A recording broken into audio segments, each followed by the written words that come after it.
अब डिस्कस करते हैं resignation bye a director.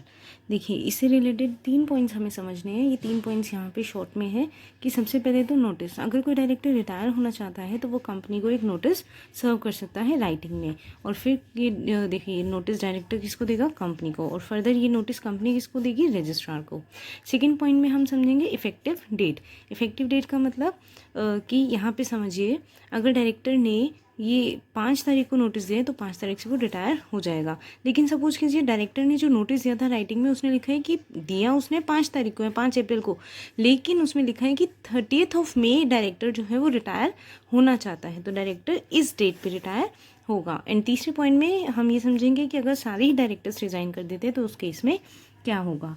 Now coming to these points, कि जो डायरेक्टर है वो रिज़ाइन हो सकता है ऑफिस से एक नोटिस के थ्रू राइटिंग में कंपनी को दे करके, और बोर्ड को जब ये नोटिस मिलेगा तो वो उस नोटिस का एक नोट लिखेंगे और क्या करेंगे, कंपनी करेगी, इंटीमेट करेगी रजिस्ट्रार को प्रिस्क्राइब मैनर में, प्रिस्क्राइब टाइम में, और also place the fact of such resignation, कि किस कारण से डायरेक्टर ने रिज़ाइन किया है, रिपोर्ट ऑफ डायरेक्टर्स में। ये कहाँ लिखेगी, रिपोर्ट ऑफ डायरेक्टर्स में, जो कि कहाँ रखी जाएगी, कहाँ प्रेजेंट किया जाएगा उस रिपोर्ट को, कंपनी की जनरल मीटिंग में बाय द कंपनी।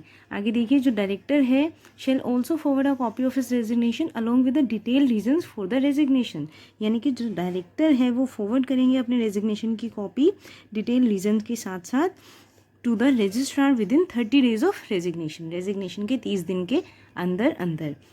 दूसरा पॉइंट था कि जो रेजिग्नेशन है वो इफेक्टिव कब से माना जाएगा, जिस डेट पर नोटिस कंपनी ने रिसीव किया है, या फिर अगर कोई डेट ऑलरेडी नोटिस में डायरेक्टर ने स्पेसिफाई की है, प्रोवाइडेड कि जो डायरेक्टर रिज़ाइन कर रहा है वो अपने टेन्योर के दौरान किए गए ऑफेंसेस के लिए रेजिग्नेशन के बाद भी लाएबल रहेगा।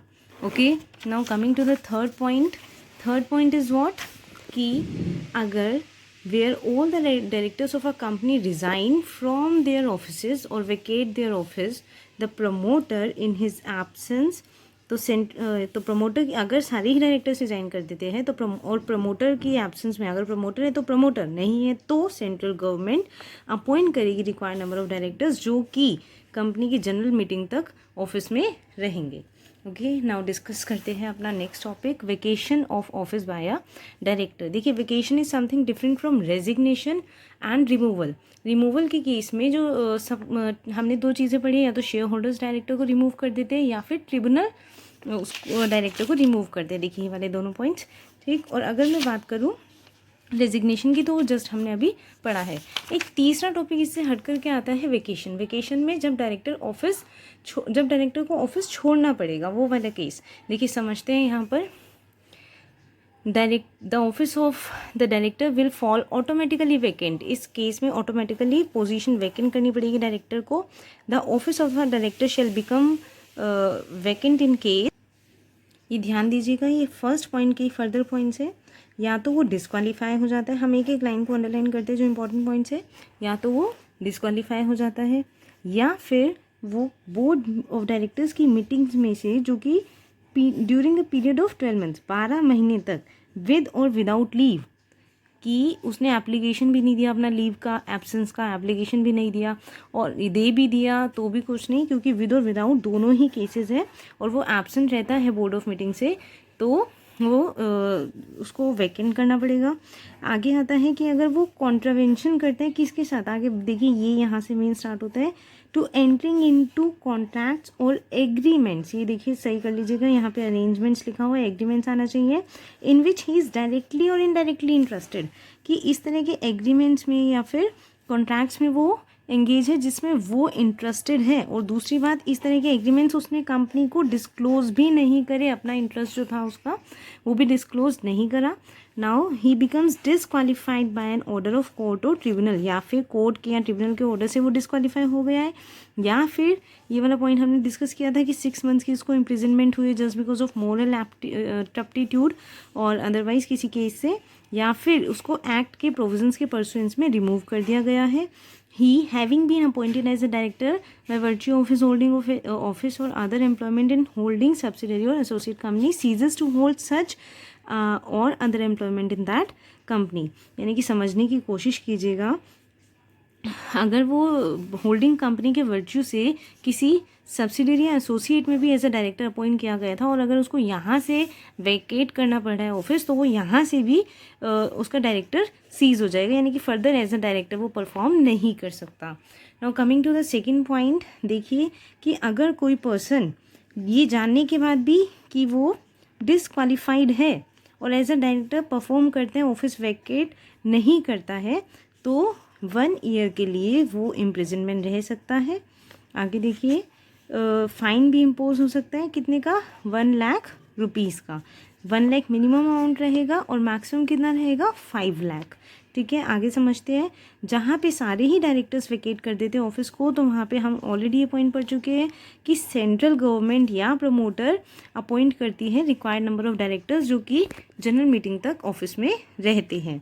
नाउ फोर्थ पॉइंट देखते हैं कि एक प्राइवेट कंपनी को अलाउड है कि वो अपने आर्टिकल्स ऑफ एसोसिएशन में कुछ और भी ऐसी बातें लिख सकती है और भी ऐसे ग्राउंड्स मेंशन कर सकती है कि जिस वजह से डायरेक्टर को ऑफिस वेकेट करना पड़े। ओके, नाउ अब डिस्कस करते हैं पार्ट्स ऑफ डायरेक्टर्स। इसको हम 2 पॉइंट से समझेंगे।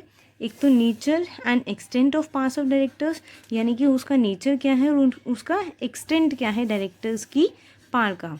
और दूसरा हम समझेंगे स्टैट्यूटरी पार्ट्स, कि डायरेक्टर्स के पास कौन सी स्टैट्यूटरी पार्ट्स होती है, और इसके अंदर हमारे 3 पॉइंट रहेंगे। देखिए, सबसे पहला, कुछ पार्ट्स जो उसको रिजोल्यूशन के थ्रू वो एक्सरसाइज कर सकते हैं। कुछ पार्ट्स कैसी रहती है जो कि बोर्ड मीटिंग में एक्सरसाइज की जा सकती है, और कुछ पार्ट्स कैसी है, parts to be exercise with the consent of general meeting और resolution on the parts of directors. चलिए ये तीनों पॉइंट डिस्कस करते हैं। चलिए अब छोटे से एग्जांपल से समझते हैं। हमारी क्लास के 2 बच्चे, हमारी सेक्शन ए की CR काजल, हमारे सेक्शन बी की CR वैशाली।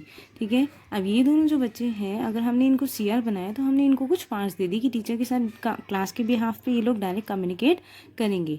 लेकिन आप मेरी एक बात समझिए कि ये जो डिसीजंस ले सकते हैं या फिर जो इनको पावर मिली है, वो कॉलेज तक ही एसोसिएट रहेंगी, आपकी क्लास तक ही एसोसिएट रहेंगी, ना तो आपकी पर्सनल लाइफ में इंटरवीन कर सकते हैं, ना ही आपके घर तक हाउस में इंटरवीन कर सकते हैं। ओके, अब यहाँ पे समझिए, ऐसे ही मैं समझाना चाह रही हूँ आपको किसके बारे में, डायरेक्टर्स के बारे में, कि अगर जो कंपनी के डायरेक्टर्स हैं उनके पास जो पार्ट्स है वो अपनी मन मर्जी से पार्ट्स को ऐसे एक्सरसाइज नहीं कर सकते हैं। ठीक है, उस पर भी कुछ रिस्ट्रिक्शंस होती है। अब यहाँ पे समझिए, अगर हमें क्लास के लिए कोई डिसीजन लेना है तो वहाँ पे टीचर इन्वॉल्व होंगी, TIC इन्वॉल्व होंगे। अपार्ट फ्रॉम दिस हमारी जो बाकी अदर स्टूडेंट्स हैं वो भी इन्वॉल्व होंगे। तो इसी तरह से इस चीज़ को दिमाग में रख करके हम यहाँ पे एक चीज़ को समझते हैं। देखिए कि नेचर और एक्सटेंट क्या है पार का। जो बोर्ड ऑफ डायरेक्टर्स की पार होती है वो कंपनी की पार से को एक्सटेंसिव होती है। इसका एक सिंपल सा मतलब है कि जो पार्ट्स कंपनी के हाथ में है वही पार्ट्स उनको मिलेगी। जो एक्ट्स कंपनी कर सकती है वही एक्ट्स जो है बोर्ड ऑफ डायरेक्टर्स कर सकते हैं कंपनी के बिहाफ पर। लेकिन बेटा यहाँ पे क्या है, 2 लिमिटेशंस है कि बोर्ड उन पार्ट्स को, देखिए ध्यान से देखिएगा, कैन नॉट एक्सरसाइज, बोर्ड उन पार्ट्स को एक्सरसाइज नहीं कर सकता है जो कि पार किसको मिली हुई है, शेयर होल्डर्स को मिली हुई है। किसके ज़रिए, एक्ट के, मेमोरेंडम के, आर्टिकल्स के ज़रिए किसके पास है, शेयर होल्डर्स के पास है। तो वो पार बोर्ड जो है क्या नहीं कर सकता है, एक्सरसाइज नहीं कर सकता है। अब मैं अगर समझूँ in exercise of their parts, जो डायरेक्टर्स है are subject to the provisions of the act, MOA and other regulations, वो अपनी पार्ट्स को इनके अकॉर्डिंगली ही एक्सरसाइज कर सकते हैं, यानी कि अपनी मनमर्जी नहीं कर सकते हैं।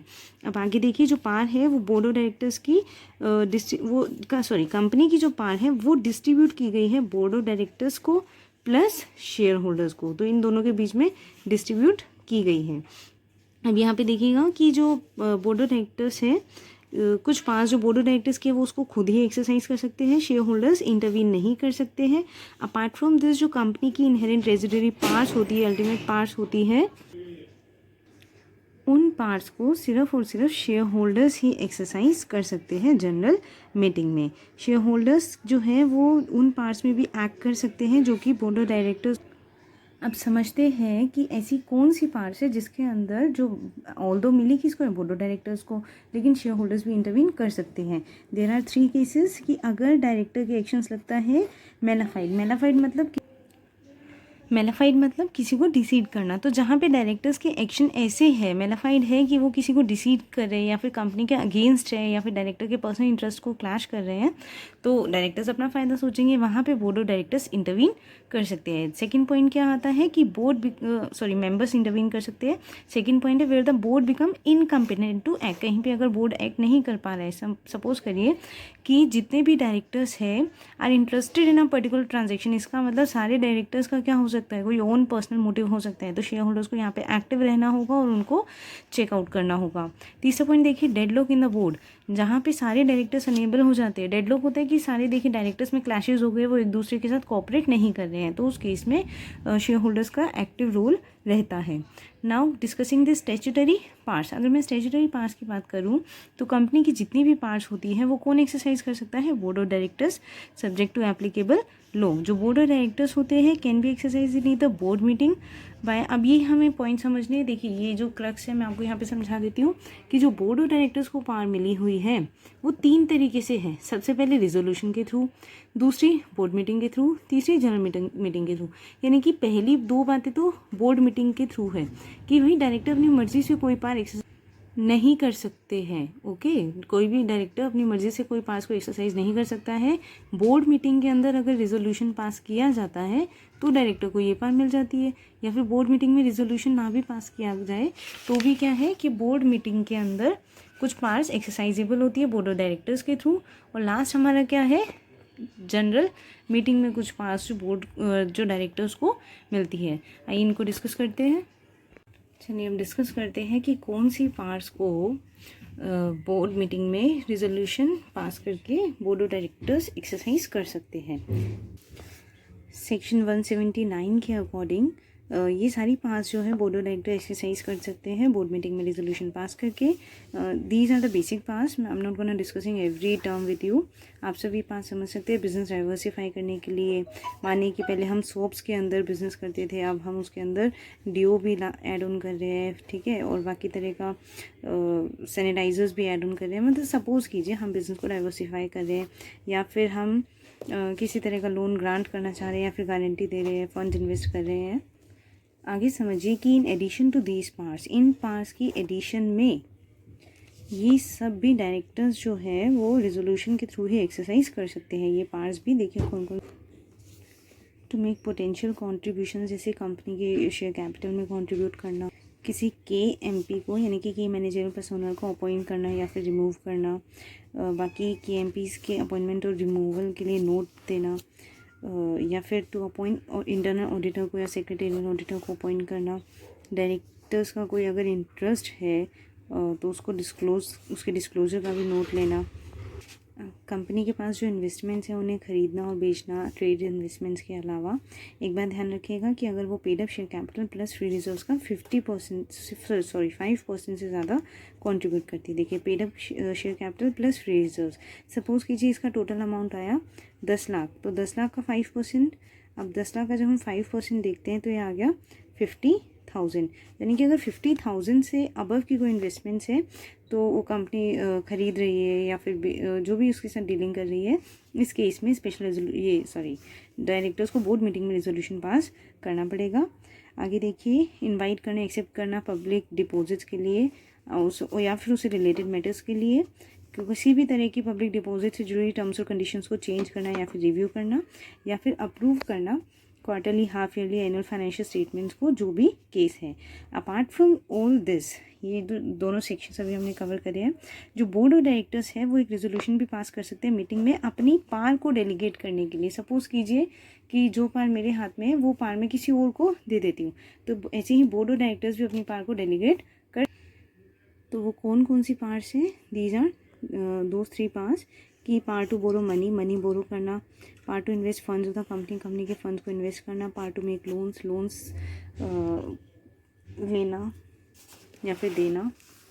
आगे देखिए, नाउ डिस्कस करते हैं कि जो डायरेक्टर्स है बोर्ड मीटिंग के अंदर कौन सी पार्ट को एक्सरसाइज कर सकते हैं। अब देखिए इस वाले में और इस वाले में जो फ़र्क है वो है रिजोल्यूशन का। यहाँ पे उन्हें पार्ट को एक्सरसाइज करने के लिए रिजोल्यूशन को पास करना पड़ेगा, लेकिन यहाँ पे वो बिना रिजोल्यूशन पास किए भी पार्ट को एक्सरसाइज कर सकते हैं। अब देखिए वो कौन कौन सी पार्ट है। कैजुअल वैकेंसीज़ को फिल करना, सेंक्शन करना किसी कॉन्ट्रैक्ट को जिसके अंदर डायरेक्टर इंटरेस्टेड हो। पार्ट 2.1 ऑडिटर को अपॉइंट करना कंपनी के, या फिर किसी भी तरह की कोई कैजुअल वैकेंसी फुलफिल करना ऑडिटर्स की, अनलेस वो वैकेंसी रेजिग्नेशन से ना हुई हो। Apart from this, part to recommend rate of dividend to be declared at AGM. AGM में कोई रेट डिविडेंड डिक्लेयर करना है। सपोज कीजिए ना हम 10% याद है करते थे क्लास के अंदर, एग्जांपल लेते थे कि डायरेक्टर्स ने 10% डिविडेंड डिक्लेयर किया है, तो ये जो रेट है इसको डिक्लेयर करना। The part to make declaration of solvency, solvency की डिक्लेरेशन भी डायरेक्टर्स के हाथ में है, जो कि वो बोर्ड मीटिंग में ही एक्सरसाइज कर सकते हैं। मतलब देखिए बोर्ड मीटिंग के अंदर एक्सरसाइज करने का मतलब क्या बनता है कि आप बोर्ड मीटिंग में बाकी शेयर होल्डर्स भी प्रेजेंट रहेंगे और आप उनके सामने उस पार को एक्सरसाइज कर रहे हैं।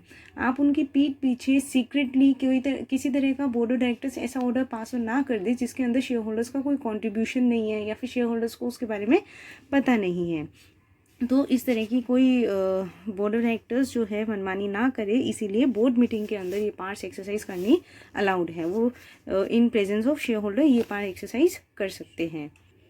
अब हमारा थर्ड पॉइंट है कि powers to be exercise with the consent of the general meeting और restrictions on the powers of the directors. कुछ पार्ट्स जो, अब देखिए कि जनरल मीटिंग के अंदर कुछ पार्ट्स जो है वो हम कंसेंट से ही एक्सरसाइज कर सकते हैं, जनरल मीटिंग के कंसेंट से ही। अपार्ट फ्रॉम दिस कुछ रिस्ट्रिक्शंस है डायरेक्टर्स की पार पे। देखिए सबसे पहला क्या कहता है, सेल, लीज और डिस्पोजल ऑफ होल और सब्सटैंशियली, जो कि कंपनी की अंडरटेकिंग है। समझो कंपनी की जो प्रॉपर्टी है उसको बेचना या फिर उसको लीज पर देना या फिर उसको डिस्पोजल उसका जो डिस्पोजल है उसके लिए बोर्ड ऑफ डायरेक्टर्स को कंसेंट लेना पड़ता है। ये अपनी मर्जी से नहीं कर सकते हैं।